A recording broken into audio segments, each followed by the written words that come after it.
Il y a d'abord eu un incendie à 11h hier matin, vers 11h, une détonation qui a été entendue par les habitants de cette rue du centre-ville du Quesnoy, juste derrière moi, que vous pouvez voir sur ces images de Théo Touché. En milieu d'après-midi, les pompiers ayant maîtrisé l'incendie ont pu pénétrer à l'intérieur de cet immeuble pour vérifier qu'aucune victime n'était à déplorer.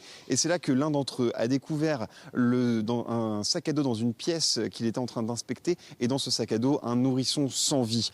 Semble-t-il que c'est l'odeur d'ailleurs qui se dégageait du sac qui l'a poussé à inspecter ce sac. Les équipes partaient pour un feu d'appartement dans un immeuble. À leur arrivée, les occupants de l'immeuble avaient évacué celui-ci parce qu'il y avait beaucoup de fumée dans les appartements attenant celui qui était sinistré.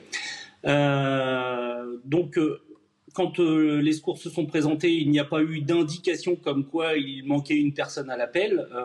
Et donc, ils ont tout de suite procédé aux premières manœuvres d'extinction de cet incendie. Il semblerait effectivement que le nourrisson qui était dans le sac à dos n'était pas dans l'appartement lui-même sinistré.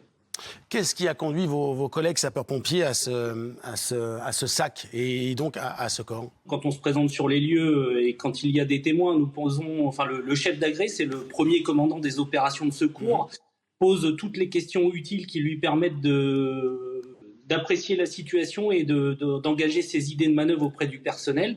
Là, visiblement, d'après les éléments qu'il a eus, il n'y a rien qui stipulait qu'il manquait une personne à l'appel. Donc, comme je vous le disais, ils ont engagé une opération d'extinction. Une fois que l'extinction est faite, on procède ensuite à ce qu'on appelle le déblai et la surveillance. Mais la surveillance, comme là, visiblement, il y avait de la fumée dans l'ensemble de l'immeuble, ils ont fait une reconnaissance dans tous les appartements et c'est à ce moment-là qu'ils auraient découvert le nourrisson, tout simplement. Il n'y a que l'enquête qui pourra déterminer pourquoi ce nourrisson est mort, pourquoi il était dans ce sac à dos. C'est plus les services de police qui seront en capacité, je pense, à terme d'apporter les réponses à toutes les questions qu'on se pose.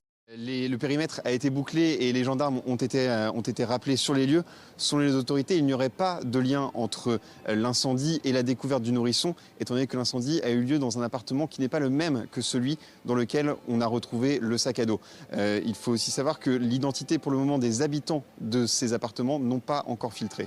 On se demande pourquoi et comment cela a pu arriver, des questions auxquelles l'enquête devra répondre prochainement.